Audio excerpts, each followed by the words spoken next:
Hi guys, so this is going to be an interesting story time. So grab your popcorn and ice cream and sit tight. Hello guys and welcome back to my channel. It's a girl AV Special as usual. So if this is the first time you're seeing this beautiful face on your screen, thank you for clicking. Please consider subscribing, and if you're a returning subscriber, thank you very much. I really appreciate you guys at the best. Yeah, so if this is your first time on my channel, my name is Abiodu, but friends call me AB, AB Special. Yeah, so I'm a Nigerian currently in the Philippines. So today's video is a story time. I remember most of my videos when I say something like I really don't have friends, I don't have friends, and people hardly see friends in my videos. So they were like, you should give at least 1 or 2 people a chance in your life, that in as much as we want our space, we still need the help of some good friends while in the journey of life.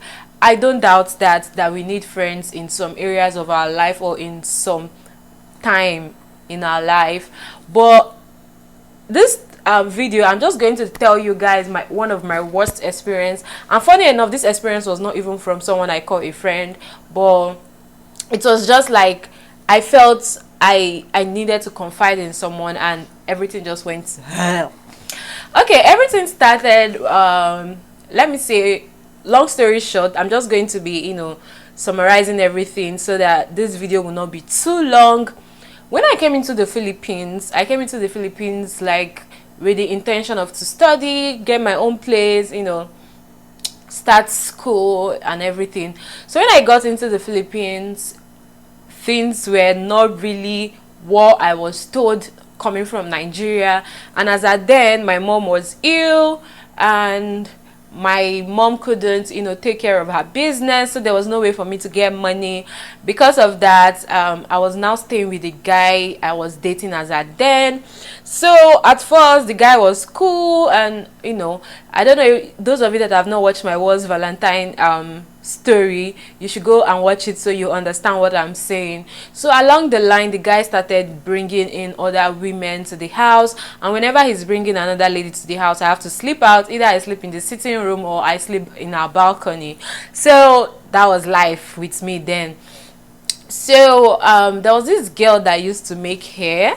I went to make my hair at her place, and she had a lot of space. Like, her sitting room was very big, and it was a 2-bedroom flat. And I felt the need to talk because then things was kind of really serious with me, based on I was sleeping outside in the cold and it was not funny. So I was like, even if okay, there was a sitting room as I then sometimes to sleep, but at the same time I just didn't feel comfortable staying in that environment again, considering the fact that the guy don't even give me that respect again, that oh, my girlfriend is in the house. Even if you want to cheat, you should do it outside, man. But he was bringing them to the house, and it was more like an insult to me. So I was like, let me take the bold step of leaving this guy's house. Then along the line, I'll just look for something to fix myself, and if it's for me to go back to Nigeria, or I get something doing and set up myself. I felt the need to talk to this girl as at then because of the way she was, and she was kind of open to me, telling me what she went through in this country. That was why I felt the need to talk to her, because she told me her own stories, how things were bad with her when she came in newly, and unfortunately she got pregnant months after getting into the Philippines. Things were really hard. After she got pregnant, I think 3 months later, she lost the guy she got pregnant for and all that. And she was giving me hope that I should not worry, things will get better. She was even telling me stories of guys or of other ladies that has gone like through the same thing, that things were not easy with them, but look at them now, they are doing well for themselves. She even told me about making hair for people, selling pap. She told me a lot of things, and I was like, man, this girl, she sound understanding. So let me actually talk to her. If she can let me stay with her for now till I get something to do and start making money for myself, Honestly, I'm not the type that talk. Even my family members know me very well. I might be dying now and I won't tell anybody. Like, I won't say a word. But for me to talk, that's to show you how like how serious it was. So I decided to tell this girl that, please, can I stay at your place? Even if I'm not going to share your room with you, your parlor, it's big enough for me. Just, just to be sleeping and waking up while I look for something to do. And she was like, okay, no problem, that's okay with her. She sounded all cool and nice, and I was like, oh God, thank you, finally I'm leaving this guy's house. At least, even if I'll be suffering, let me be suffering somewhere else and not in this guy's house. Like, that was my mind then. So the next day, this guy woke up early in the morning and left the house. I was like, okay, maybe he has something to do, or I don't know. He left the house, not knowing that it was that same girl that I went to tell all my life to, that called him and started telling him everything I told her. That he doesn't take care of me, that why is he doing something like that, that it's not good, that as a man you should take care of your woman, blah blah blah blah blah blah. I don't know if actually that's what she actually said, but the way the guy came back.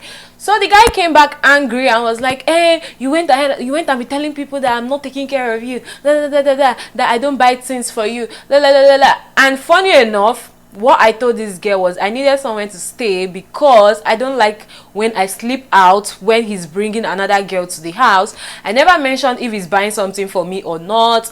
We only talked about me looking for somewhere to stay so that I won't be seeing him bringing other ladies to the house. But she went ahead and tell him that, oh, I said he's not taking care of me, he's not buying things for me and all that. So another thing I'm going to say, in all your doings, date someone that have sense, honestly.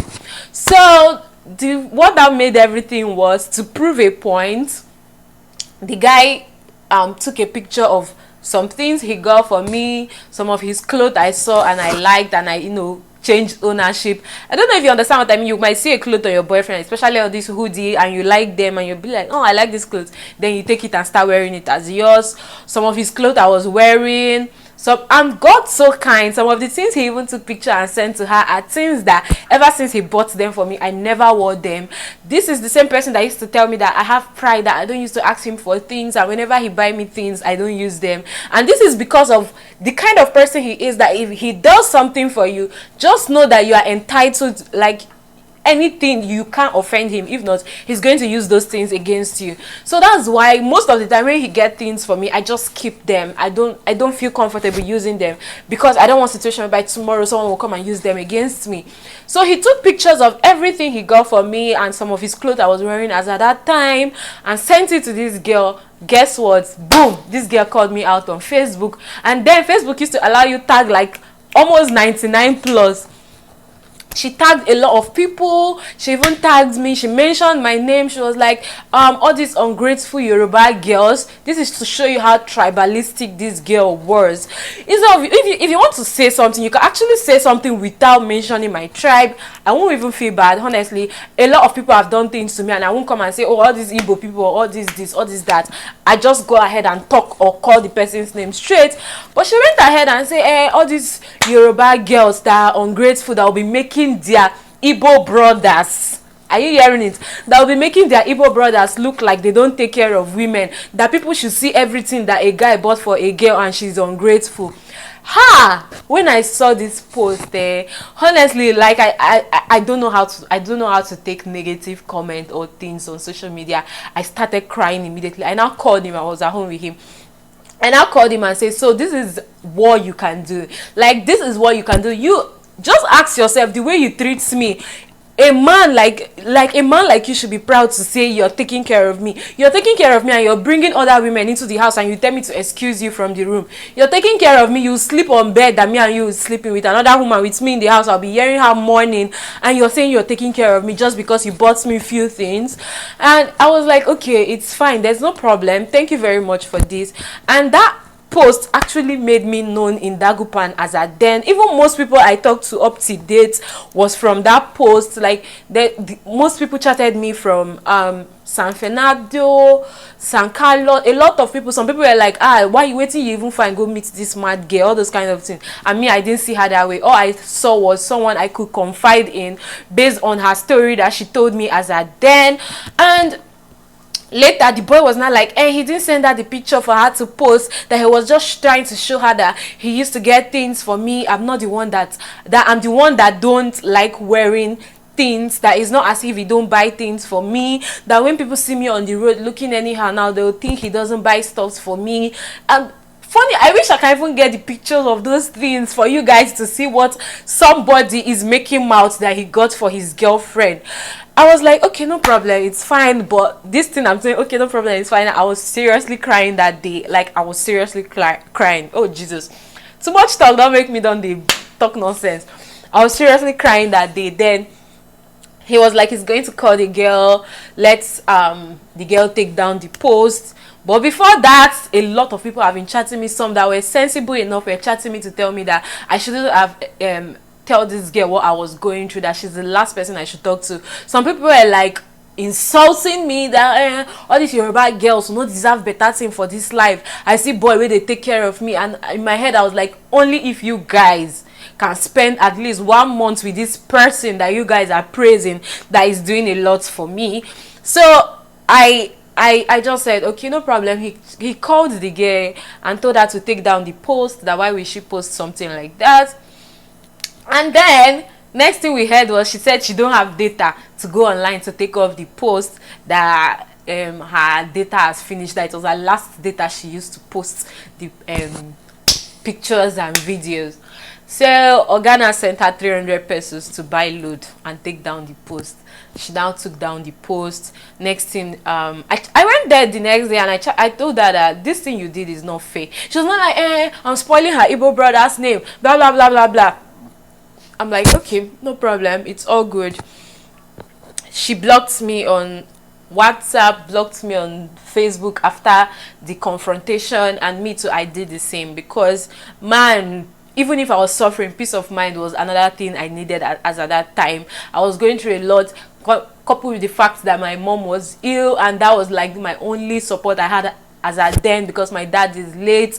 So bringing her to, like, joining her into my burden was one last thing I needed as at that moment.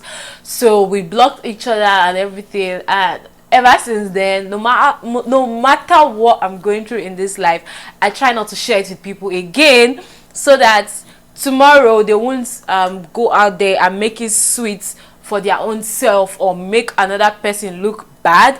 So you can't blame me when I don't bring people into my circle, because I don't want to experience some things. I really don't know how. See, forget how I used to act strong. All these things that they used to throw people online and they will come and be doing video of I don't care, I don't care. Honestly, I care. Trolling is not for me. If I see one bad comment like this on my video or anything, I delete it immediately so I don't come back seeing it. I don't know how to manage stuffs like that. Honestly, I don't know how to manage them. So that's why I try as much as possible to just, talk to people, but let there be limits to everything. Like right now, I don't have like a very best friend that I can say, oh, this is my bestie of life, and I'm okay with that. Sometimes I feel bad that I don't have someone I can, feel free with, talk to. But at the same time, I still feel okay, because I don't want to be hearing, oh, them say, this person say, oh, this is what this person is going through. But anyways, we thank God for life today. Look at us today. Look at us today. Look at us today. Thank God for life. Like, I'm so happy that I was still in this country and I'm okay. I'm still in this country and I'm okay. I think that's the right English to use. I'm still in this country and I'm okay, because honestly, that period I was like, man, there's nothing I can do in this country. There is nothing, no work, nothing. Hair, you get somebody to make hair today and the next person you're getting is like next month. How will that one pay your bills? So thank God for life. Anyways, thank God for life. That's all I can say. So this is where I'm going to end this video for now. See you guys in my next one. If you want more story time of my experiences in Philippines or my experience with people in Philippines. Let me know in the comment section. See you guys in my next one. Bye. Peace out. Video don't want to stop. Bye.